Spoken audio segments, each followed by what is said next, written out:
Hello, welcome to In Aggressive Agreement, which is a new podcast in which we agree. Aggressively. Loudly. So you know that meme where you see it and it's like the two men arguing at each other, but really it's agreeing? And yeah, that's the embodiment of our friendship. You get the idea. Anyway, this one is in contrast to our usual work. It is not structured. It is not linear. We just be spitballing and aggressively agreeing. What we were thinking about talking about today was mainstream mental illnesses. And how when illness, not just mental illnesses, because I want to touch on a couple of the physical illnesses too. Sure. How it makes it harder and easier simultaneously, in a way. Like getting diagnosed for these mainstream illness, it's a little harder now than I feel like it might have been. And it might be easier, and it's just my experience is harder because of where we live.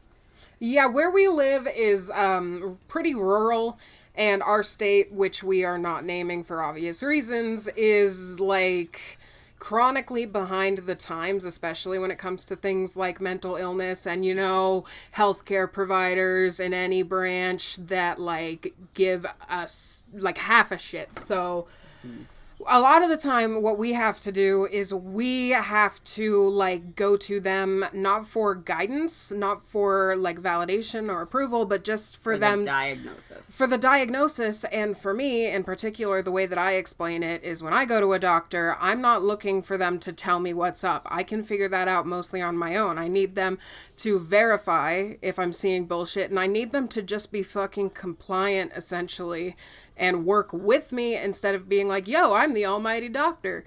You got to do what I say. In my opinion, healthcare is a collaborative thing. It's you know your body, let's work together, not I am doctor, I know all.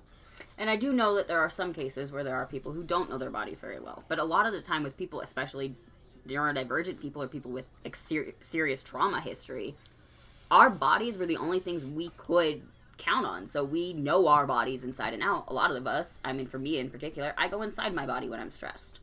I am in tune with my body more than I am in tune with anything else. So when I'm saying something's wrong, whether my stuff are showing it or not, something is wrong.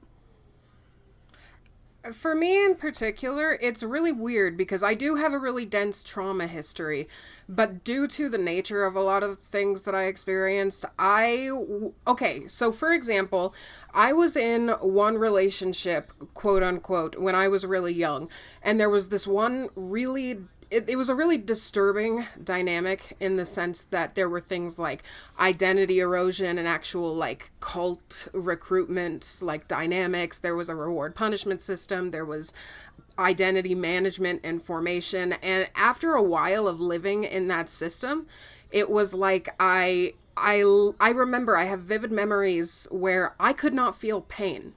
This person actually burned me with a hot pipe once, and I could not feel the pain. I'd never felt hungry. I never felt thirsty. I never felt tired. I had zero physical sensation, which is one of the scariest things to look at and be like, yo, okay, I was 13 or 14 years old and I couldn't feel anything that my body was telling me. And that was the intensity.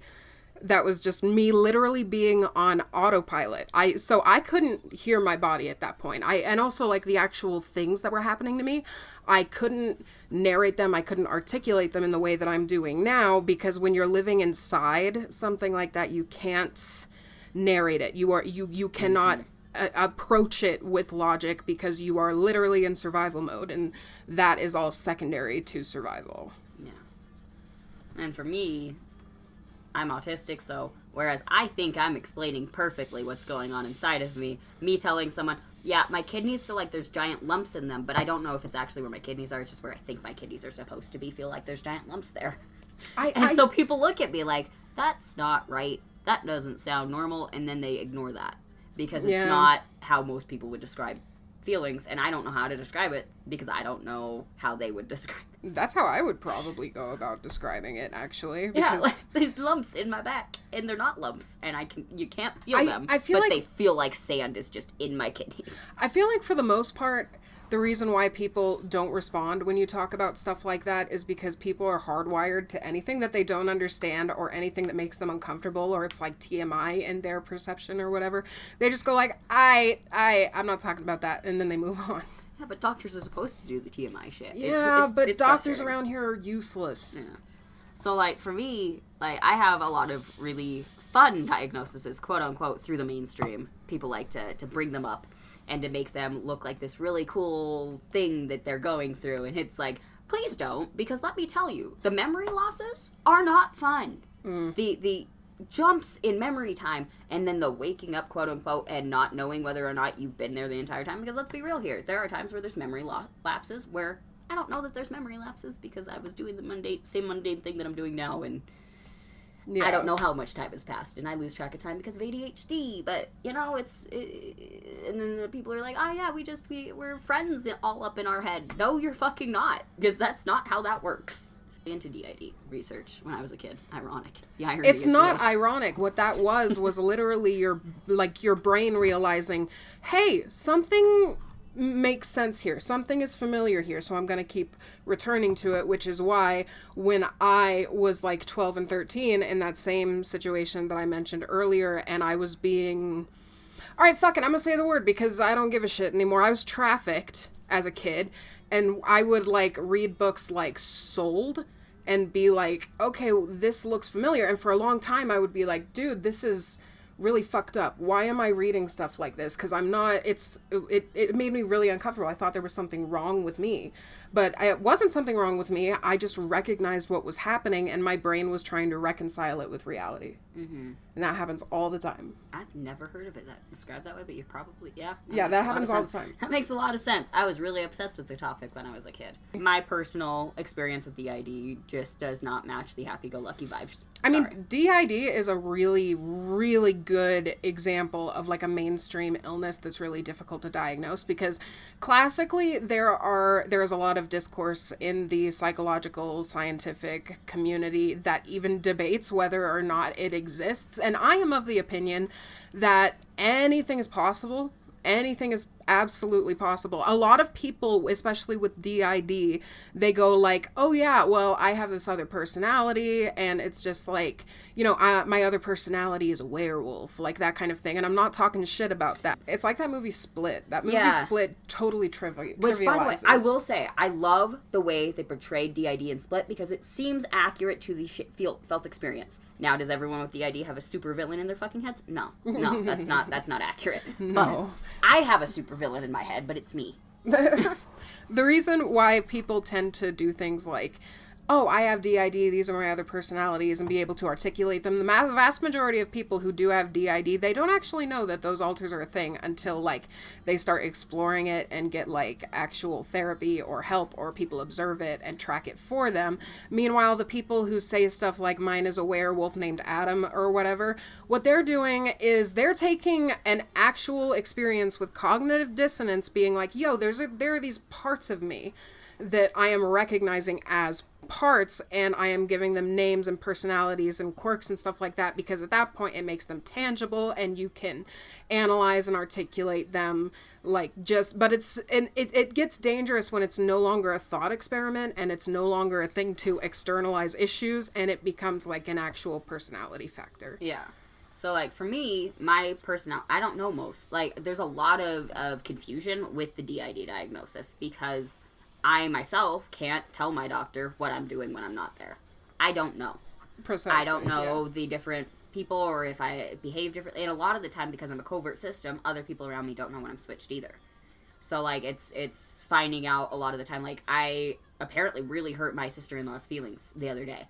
I had said something that I would never say. I don't believe. I don't feel that way. I am actually have a very opposite feeling towards that, what I had said. And I'm not going to bring it up here, but I feel very strongly on the opposite end of what I had said to her. And so the topic had gotten brought up later because she wanted to talk to me about it, which completely valid. I hurt her feelings. She needs to talk about it. Absolutely. And so I apologized and went, I don't even know why that would have been said. It's not something I actually believe. I'm so sorry. Because as someone with DID, whether you were the one present or not, your body, your person still hurt someone else. And something that you find out while doing DID therapy is all of the alters are still you. Do you have access to the memories? Do you have access to what they're doing at all times? No, because of the way that your brain fractured, but it's all you. You have to take ownership of the actions that you've done, or you don't heal and you don't move forward in the DID, however you want to do the treatment, because there's different treatment options for DID. You can either learn how to deal with it in real life with the splits and manage that, or you can learn to integrate, which is actually funny because I hadn't planned on integrating, but my therapy ended up with the integration process, even though that wasn't the plan. Also, since we're on this, integrating and stuff like that actually doesn't just apply to something like DID. Integrating also has a lot to do with like trauma memories and stuff like that. And when you have those, you work on them and you integrate them as like, sometimes what you have to do if a memory is blocked or something like that, you, eventually, when your body and your mind feel safe enough and it is no longer intrusive, like sometimes memories will come back. And in that way, they will restructure themselves and restitch themselves and place themselves in a timeline. And then you integrate them into your narrative memory and you can like incorporate them into your healing and your life story and your journey and everything. So integration is kind of a catch-all term that just means like there is a thing involving like your mental health or your personality structure that you are able to address, come to terms with, and bring into yourself as a piece that overall completes the, I guess, ecosystem of you as a being. I'm always blown away by like the insights you have. You're just so fucking smart. I'm good. I'm good at psych, dude. It's so good. It's so fun. It's so like, because you do it in a way that's not boring. Because like when Carson goes on these long sprouts. So Carson's my therapist. Hi Carson, if you see this. Well, consider this a form of meeting me. Greetings. Yo, nice to sort of kind of meet you. This is me introducing myself. Anyway, what the fuck were we talking about? What topic was I saying? Something that Carson said. When Carson goes on like his long psychological educational rants. Oh my god, I get so bored. No offense, dog. But like he no offense, dog. But he uses a lot of psych terms, but his tone doesn't have the same tone that you can tell Andy's like really into it you can tell that you're really into it when you're talking about it. And it makes it really interesting to listen to. Whereas Carson is just like this is something I've done research on and this is it.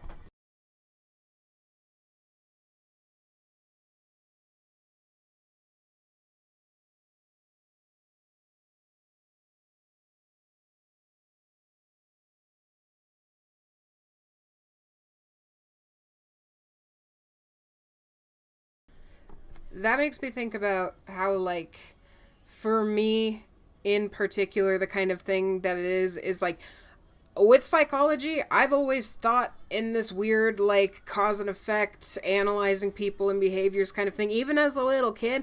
So me going to college, because at this point I, like, barely have any credentials. Okay, honestly, I pretty much have 0 credentials, but...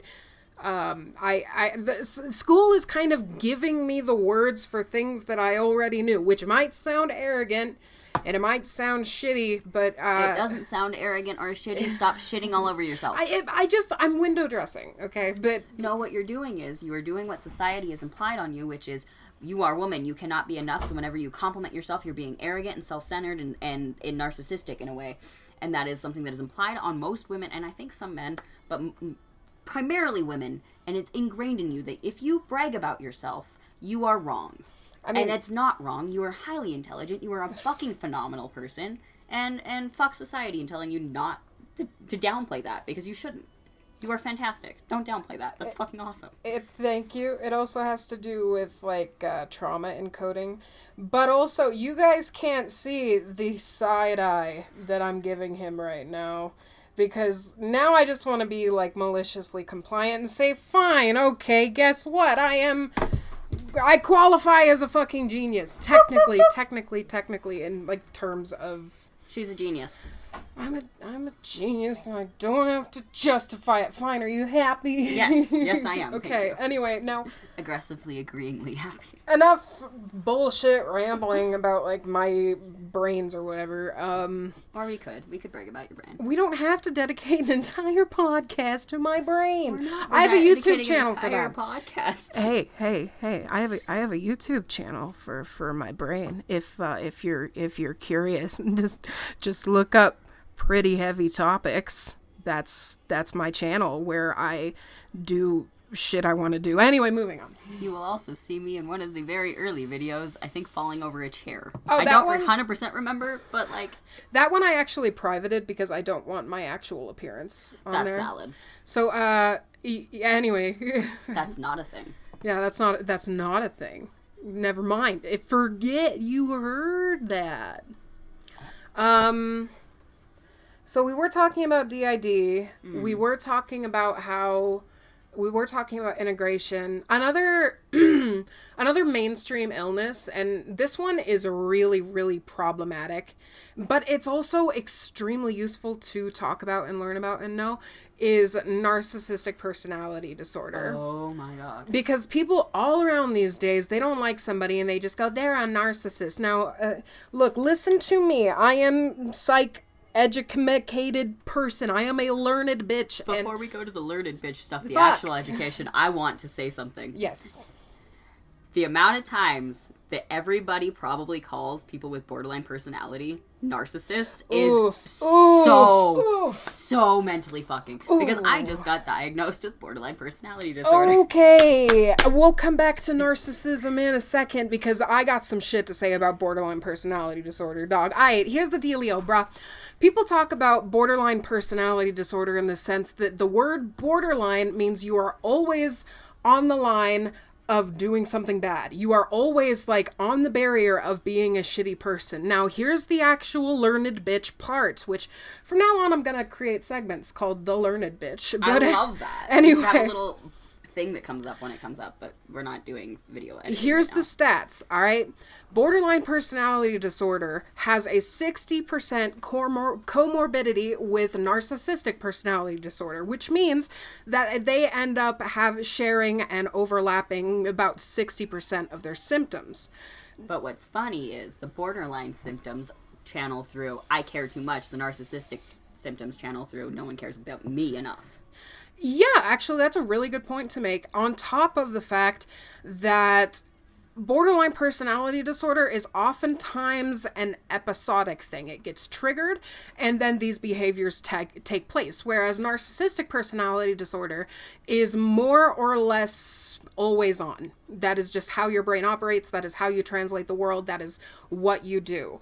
And there are positive and negative traits to narcissism. That's an entirely different conversation. Now, this is the part that I want to get through people's heads, okay? The way that I explain what the term borderline here means is that borderline personality disorder has a lot to do with attachment, abandonment, and identity. Ironically, a narcissist will 9 times out of 10 raise a borderline personality, whereas someone with borderline personality will raise a narcissist. Wait, I'm gonna need some citations on that. I will look up where I found that, but I was doing a huge reading on borderline personality because Carson brought up borderline personality for me, so of course I deep dive because that's what I do. He didn't tell me not to. Oh, I want to know. Okay. I was not under the obligation of no research Carson, this time. He's technically following your instructions. Anyway. But one of the things I learned while doing that, because I have a narcissistic parent, is a lot of narcissistic parents will raise borderline kids because they're so focused on nurturing their parent that they don't form their own identity. Their whole identity is formed around taking care of other people, which is where the borderline comes from. But also a lot of people with borderline personality, because a lot of their shit is I need to take care of someone else. They raise narcissistic children. They raise children who only focus on themselves. That's really interesting. Again, I'm gonna say, show me the Carfax. Show me the sites, bitch. Anyway. I don't know where I learned that, but I know I learned it somewhere. My actual point, before it got stolen, was, before it got hijacked, was, For me, how I explain borderline, because it has to do with identity and attachment and abandonment issues, is that you oftentimes don't know where the lines are and how not to cross them. You like lines where you hurt somebody, lines where you make like negative decisions, lines where things topple and there's a lot of self-sabotage going on. There are lines set, but you are not on the border of crossing them. You just don't know exactly how to follow them all the time. And we need to talk about the difference between a personality disorder and a mental illness, okay? I'm so sick of all these motherfuckers calling them the same thing. Look, here's the deal. I am one of those motherfuckers. Here's the difference between a personality disorder and a mental illness. A mental illness, something like depression, anxiety, ADHD, that has to do with your actual brain chemistry and how it affects your emotional states, your mental processes, your cognition, and various other things. Whereas a personality disorder is a like frameworked, identified set of behaviors that are only like they have to do with your behaviors, not so much your brain chemistry. And the thing about a personality disorder is that you can't just really medicate a personality disorder. A lot of the time there is mental illness involved that is making the symptoms worse, and you treat that before you try into going to treat the personality disorder, because personality disorders are modifiable. They are learned behaviors that were installed in you over a period of time, whereas a mental illness, it has a lot more to do with actual physiology and neurology, whereas a personality disorder is a set of behaviors. That's the difference, okay, guys? Okay, do you hear me? I'm getting mad about it. I did not realize I was pissing you off when I say that. I put everything, like personality disorders, mental disorders, and mental illness all under the same mental illness, just because it's the umbrella term for my head. And it works for me, and I'm sorry, I will work on that around you. All right.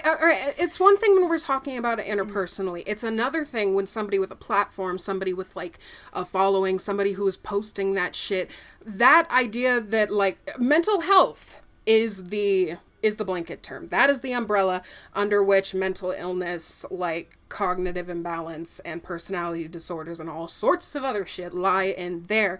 And if you're like distributing like narcissistic personality disorder as a mental illness, that is really, really damaging and harmful, because people are going to look at narcissistic personality disorder as something intrinsic that cannot be fixed and can be possibly medicated away. Okay, so here's the thing. Okay, so I guess someone who's dealt... I have all three. I have a mix of mental illness, mental disorder, and personality disorders. I am... And physical disorder. I am a whole fun ball of just whacked off. It's great. You are a unique individual who has a lot of identified problems. That does not make you broken. That does not make you sick. Anyway, continue. Anyway, my bad. But with that, it comes with... You hear your personality disorders. I believe the DID falls under that, but it also falls under mental disorders. Not a mental illness, but a mental disorder, because it is a fundamental... It affects my life on the day-to-day. I cannot control it. Medications cannot control it. Makes it a disorder. But I do believe I've also heard Carson call it a personality disorder. You know what? I don't actually know. I've never looked into that. I'ma look it up. But because I have certain things like that, where I've, like bipolar disorder, I've heard that is both a personality disorder as well as a mental disorder. So... No dissociative identity disorder, formerly known as multiple personality disorder, that one pisses me off too, you guys, isn't classified as a personality disorder in the DSM-5, but rather as a dissociative disorder. Okay. They share trauma roots that often co-occur. Anyway, this is not our little educational podcast. This is us talking shit. So, but my point is, I don't always know, because I have so many different shit going on, what causes what. I don't always know if it's fair. The mental illness or the personality disorder or the mental disorder. So I just all blanket it under mental illness because everyone knows that term. That tracks. And also it's not, which is hilarious, because 10 years ago I would have told you I don't say anything. Because it's bad. But now, as society's kind of maturing a little bit, mental illness isn't necessarily as... you don't hear mental illness and immediately go, ah! that anymore.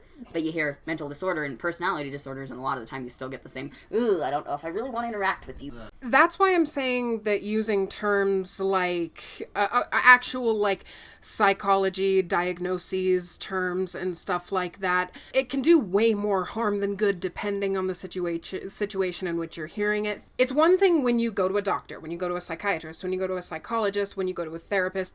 If you're going into therapy or you're talking to an actual doctor and the doctor is saying, yeah, you have these disorders, these are the symptoms, like this is an official diagnosis, that gives you that is an environment in which you have actual personal context. The person has verified education and you are given like a more official, welcoming space to explore it. Whereas if you're going on TikTok and you see some bitch with the big glasses and the duck lips being all like, yes, well, these are the traits of a narcissistic person and they are like so dangerous, then you need to stay away. That's fucked up. Especially since a lot of those traits do coexist with other mental illnesses.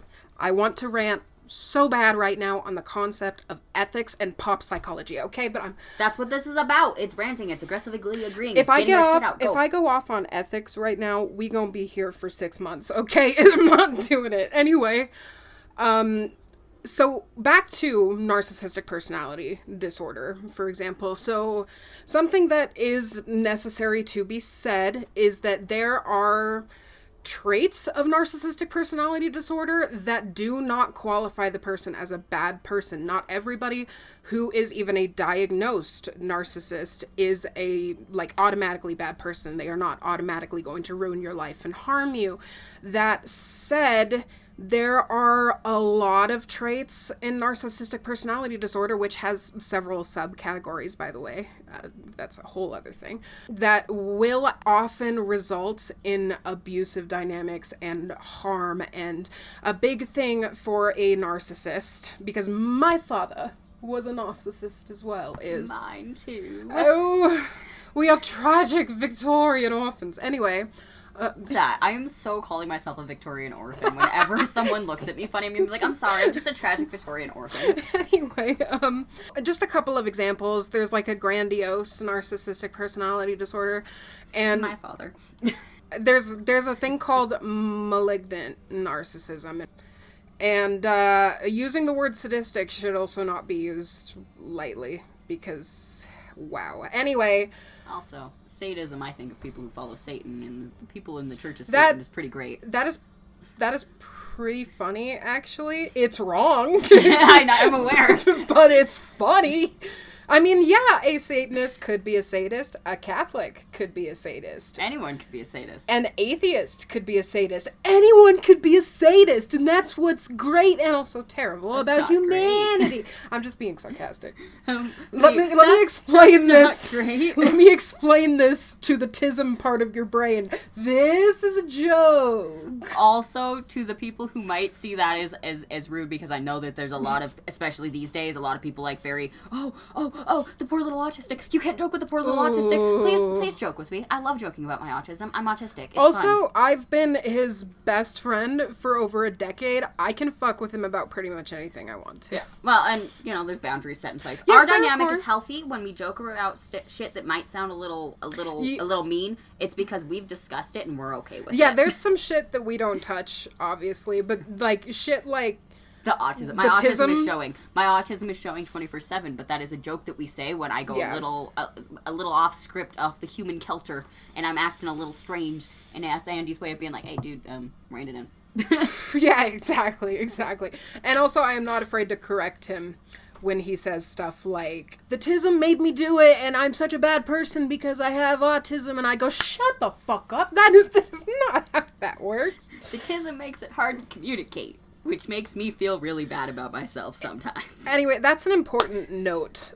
If you are diagnosed with a personality disorder, if you are diagnosed with a mental illness, if you have a condition, diagnosed or undiagnosed, a set of behaviors or moods or anything like that, that, can actually influence your decision-making and you end up hurting people or you end up hurting yourself in some cases, that doesn't make you bad.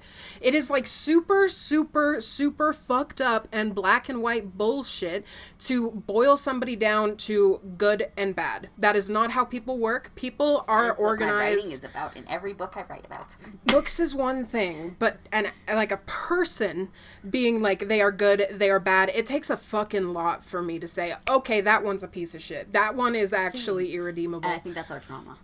It's also reality because but also like we let people go a little too far before we decide that they're bad. Okay, that's I'm working on that. I know you are too. It's quantification in this point. And how much effort someone's putting into changing. Yeah, that as well. Now, here's the thing. When you're looking back on, like, a relationship that existed, I have two people. The girl who trafficked me, I consider to be a straight-up bad person. And one other person who I have briefly talked about here that I am not going to name straight out, also a bad person. I have very, very few people in my life, past, present, who I actually just go, yeah, they are bad. They are bad. Because a human being is, in my opinion, made up of ratios of good, bad, neutral qualities. I think there's one that I actually consider bad. An overlapping one for you. Yeah. But also, the idea of good and bad is so relative to person. Because it's about your own individual morals. So what I see as a bad person can be completely different than someone else who is also an equally good person as me sees as a bad person. I'm going to make a description, and honestly, if the person who I'm talking about is listening to this, hey, how's it going? Good job on your the improvements you've made. That does not mean anything's ever going to happen again, but good job. Anyway, you know who I'm talking about. I sure do. Anyway, beside the point, going back to it, in this place right now, currently, because I could change in a week, let's be real. But right now, where I'm at is, I don't really think people are good or bad. I think people do the best with what they have, and sometimes it affects me in a way that I don't like, and I don't want to be a part of, and that's okay. Yeah. That doesn't make them a bad person, and doesn't make them negative. It's just how they interact with the world, and it's differently than mine. At some point, you do need to, like, especially now as adults, now that we know this and we're working on it, we can actively choose to include ourselves in their lives or not, depending on who the person is now. Like this specific person, I will say, I consider that a abusive relationship. We were in a mutually abusive relationship at the end, but at the beginning it started out as abusive. I'm going to say by the end I was abusive too. Nope, and that is not... Okay. At this point, I am aggressively disagreeing. Mutual abuse... in the event that one person is implementing the tactics at first, and over time, your actual morals, your behaviors, and your opinions are poisoned by everything that they do, and you start lashing out back, that is not mutual abuse. That is not codependency. That is not trying to be abusive and perform these tactics. Even if you are doing it intentionally, you have been, like, pushed to it. You have been triggered. It took you, 5 years? To get 4 years? Yeah. To get to that point?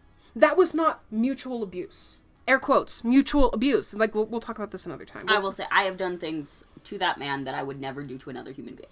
I left him alone in a hospital room. I would not do that to another fucking human being. Now, do I also am under the belief that he was faking when he was in that hospital room and there was 100%. No actual real danger? Yes, I am 100% under 100%. The steadfast belief that was faked. His illness that he has is hard to determine when he's actually having a flare-up. He has to tell you when he's having a flare-up. And because of that, I will say I do believe he used it to get advantage and against me in multiple times. Yeah. I'm not going to argue that with anyone. That's how I feel. That's how I believe that was a thing. It was too consistent not to have been. But also stating that I feel like we became very mutually horrible people towards each other. I think that he was a horrible person to me to start with. But to me, personally. That doesn't mean I think that his next significant other is going to get disrespected and abused. Maybe he'll find a dynamic where he's the one in charge and that they're the one who's not in charge, and it's healthy because they're both mutually in agreement with it. And that's where I'm going with it, is something that can be super toxic for one individual because two individuals' morals collide, don't work together. It does make for an abusive relationship, but that doesn't necessarily make the both individuals abusive people. It just means that your morals coexisted in such a way that it was awful. Because I will say, as someone who is now interacting with someone who I considered an abuser, and I still say was my abuser, I don't think he's an abusive person. I think he does what's best with what he has, and I think he's trying. All right, so at some point, In some circumstances, I do actually agree. This person did the best with what they have, and their own experiences and their own learned behaviors turned into something really toxic and fucked up.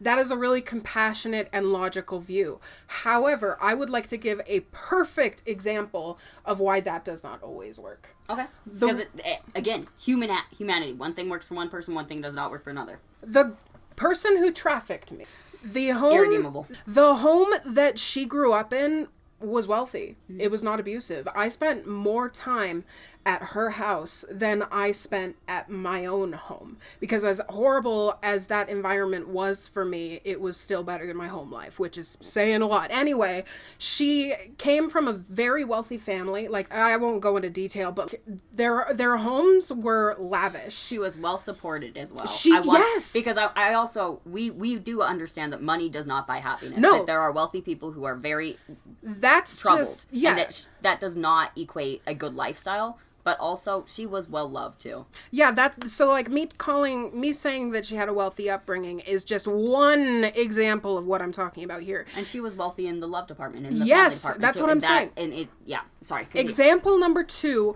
is that her family really, really loved her. They supported her in everything that she did. They defaulted to being her protector. They tried to give her everything she wanted. Like, she was spoiled. She was very spoiled emotionally, and she was the kind of person, all right, I'm not qualified to diagnose, but what I am saying is that this girl was very calculated, and the reason I call her a girl is I'm not saying why, but there's a very basic reason for that. Anyway, the way that she would approach it is not with appreciation and not with empathy and not with mirroring, none of that stuff. The way that she viewed it was as like a tool for her own use. Like, I have this one memory where we were at her, and she used me as a scapegoat for everything, unsurprisingly. It's a long fucking story, but I have this one memory where we were at her parents' house. We were sitting on like this roof thing and we were smoking weed. She went like, we're outside, nobody's gonna smell it. Her dad came home and he smelled it because wind exists, bitch. And she went downstairs, and let me tell you, I never saw this girl cry. I never saw her cry. I never heard her cry. We spent countless hours, days together, and she never cried. This was the only time I heard her cry, and I didn't even see it. And I could just hear her like whispering and whimpering and all of this shit. And her dad ended up jumping on it and just being like, well, this girl you're hanging out with, i.e. me, is, quote, a vindictive liar. Which is hilarious because when knowing the story personally, it was the other way around. Also, that's how it works. When you are okay, so as someone who has been the toxic person as well, mental illness gets away with you, and sometimes you're a really good example of your philosophy that, like, sometimes shit builds up and you end up making bad decisions. Mm-hmm. Because I have hurt people who I love and care about more than anyone should hurt anyone else ever. And it sucks. It's my reality. I let shit get to the point because, let's be real here, as someone who has a mental illness, it is our responsibility to maintain our food intake, your exercising, your sleep schedules, your schedules, your body maintenance, we'll say it. Everything that needs to be done to maintain a healthier, because let's be real, even when you're doing everything right, sometimes your mental health still takes a sucker turn, but yeah. to maintain it as best you can, that's our responsibility as the person with the mental illness, especially as an adult. Now, I sadly was just not, and honestly, I could give myself all of the excuses in the world, but at the end of the day, I made the decision not to maintain my mental health, and I caused irreversible harm on people who I love and care about. Okay, look, this philosophy that you have, that I agree with, that sometimes things build up and you end up making bad decisions. What's shifty here is that you're giving way more people leeway and understanding than you're affording yourself right now. Because I know what time period you're talking about where you stop taking your meds. But at the end of the day, I can't control other people, but I can control me. Yes, but at the same time, you are not affording yourself as much compassion as you deserve. Because I know the ins and outs of everything that you grew up with and this exact time period that you're talking about where you stopped taking your medication and you stopped, like, taking care of yourself and you started just like working constantly and everything fell apart, I know what the fuck was going on there. I know why all of these things ended up happening. I know what pushed you over the edge. And that is way more of a factor than you just eventually eroding into a time period where you didn't take care of yourself. Earlier I talked about how when you exist in survival mode, weird shit happens. You were in survival mode and it made you dissociate. It made you check out. It made you start making decisions in a reactive way, which plays into your personality disorders and your mental illnesses. And it was just like a perfect storm of shit. It's not that you are not responsible for the things that you did, but you need to not lean too heavily into the I fucked up part. You need to hold as much compassion for yourself that I do and that you hold for everybody else. But here's the thing about that. When I let myself have that compassion, I end up running away with it, and then I give myself excuses into being a shitty person, and I cannot afford that. Okay, I will not be that person again. We're not going to put this in. But if right now you can be like, yeah, I am drinking, but I am holding firm boundaries and I'm not going to overthink it. I don't mind this being left in. All right, as an alcoholic who has made the conscious decision to start drinking again, but I'm keeping boundaries around it so that I'm not setting myself up for failure and getting back into my recovery. That's what I'm saying. I think that's important to say. You are holding way more compassion about why you are drinking and your choice to drink than you're factoring into a time period where you like stopped taking your meds and stopped taking care of yourself. Yeah, you hurt people, but technically by drinking, you're hurting yourself. And you are putting yourself in active danger considering your, addictive, your alcoholism. And the addictive so one of these things is not like the other. You know what I'm saying? This is your come to Jesus. Fucking listen to your best friend. Fucking stop it. Be nice to yourself. I'm trying. I'm scolding you. I'm working on it. With the best intent. Because, I am working on it. Jesus, dog. Same for you, though. Actually, I've been doing way better. I know. I'm so fucking proud of you. You know me, I have to deflect a little bit. Fuck off. It's fine. I'm still really anxious about talking about shit like, my positive qualities that are abnormal, we'll say. Especially words like genius, they carry linguistic and societal connotations and expectations. You hear the word genius, what you're thinking about is like IQ like 140, like Einstein, physicists, that kind of thing. Einstein's IQ was 148. My little brother's was 146. Here's the thing, though. Talking about IQ is like, okay, here's a fun fact. What IQ stands for is intelligence quotient, is an intelligence test that is standardized. It is timed. However, it deals heavily with logical reasoning, dealing with like mathematics, spatial awareness and spatial reasoning, working memory, things like that. But I have math anxiety. I get really anxious around math and I can't do it, especially if like someone is watching me because of like my TBI and PTSD brain. I forget things. My working memory is like not the best. And then like performance anxiety too. Your genius. That's exactly my point. I would not score super, super high on an IQ test because there are certain things that are about me that make it so I wouldn't score as well as like some people who didn't have my limitations. Whereas in terms of EQ, which is emotional intelligence, if any of you don't know, I score way high and they should be separated, but an IQ should not be determined as the end all be all gold standard for intelligence. There are like many, many, many, many, many things that people are not talking about that are strengths and weaknesses. Just because a motherfucking test exists doesn't mean that it is infallible, okay? But also, as someone who's had to take that test, because I have a little brother who's a genius, it's really fun. They test all of the family members, by the way. If the government gets involved, they test everyone. Everyone in contact with that kid. So I've had my IQ tested. I am 2 points away from being a genius. But you know what? You wouldn't know because I don't want people to know because I don't want that to be a thing about me. You fucking douchebag. Okay, first of all, you've never told me that, and I've been telling you, you are brilliant, you have no fucking idea. Meanwhile, you're just letting this out on a public podcast, but you can't tell me because you know damn well how I'm going to react. I thought I told you already. I'm sorry. No.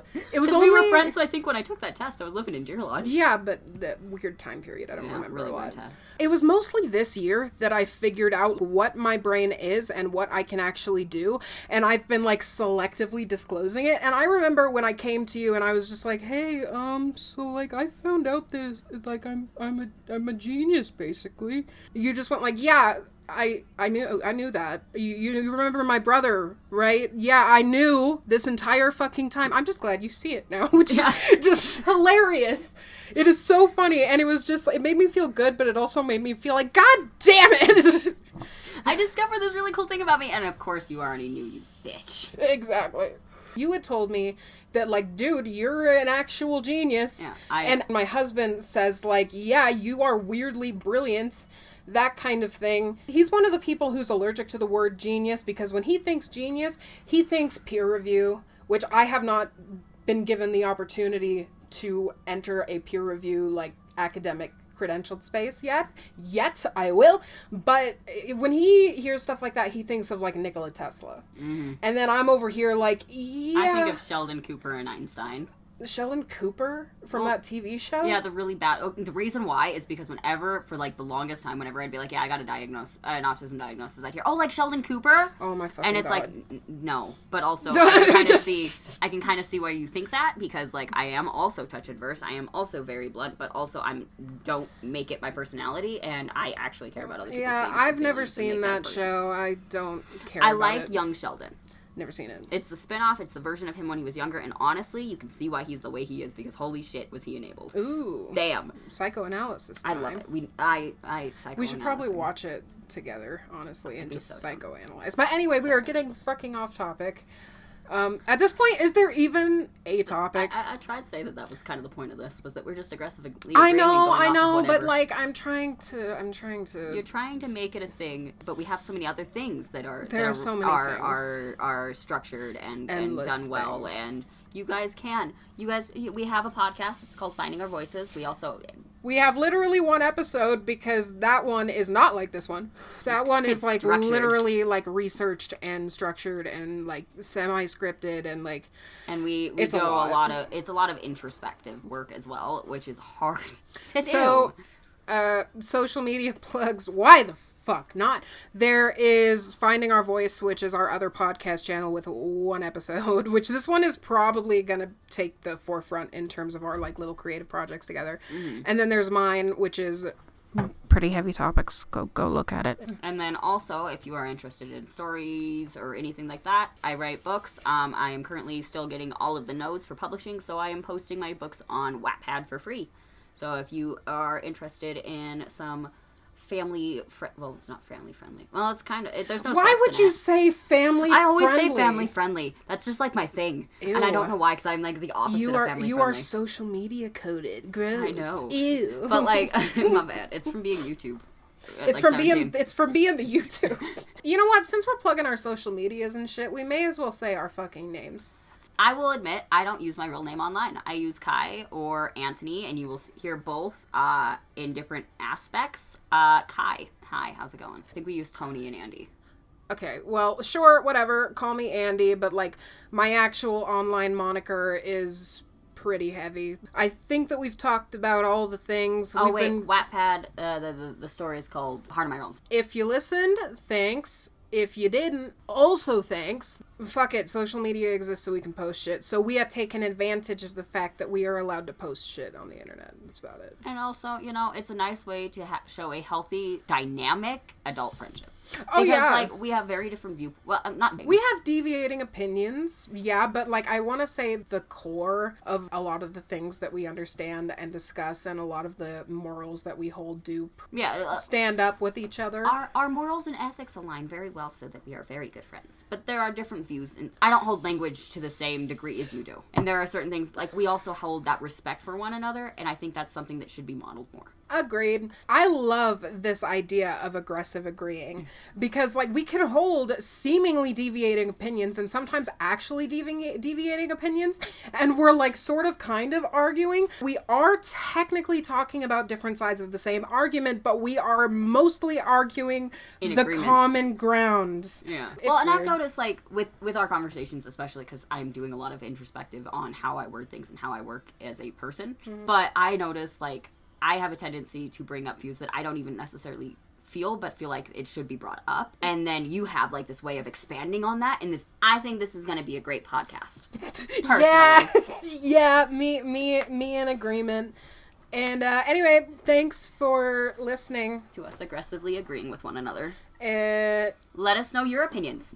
Put down in the comments below. Do you aggressively agree with us? Do you aggressively disagree with us? Are you just kind of... Do you just feel like expressing aggression? You can do that in the comments. Just like, don't be a freak about it. Don't be all like, I'm gonna...